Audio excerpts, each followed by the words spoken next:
بسم الله الرحمن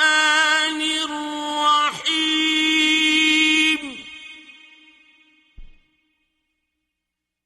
قل أعوذ برب الناس ملك الناس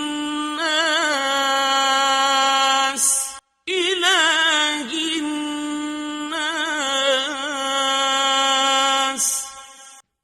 من شر الوسواس الخناس الذي يوسوس في صدور الناس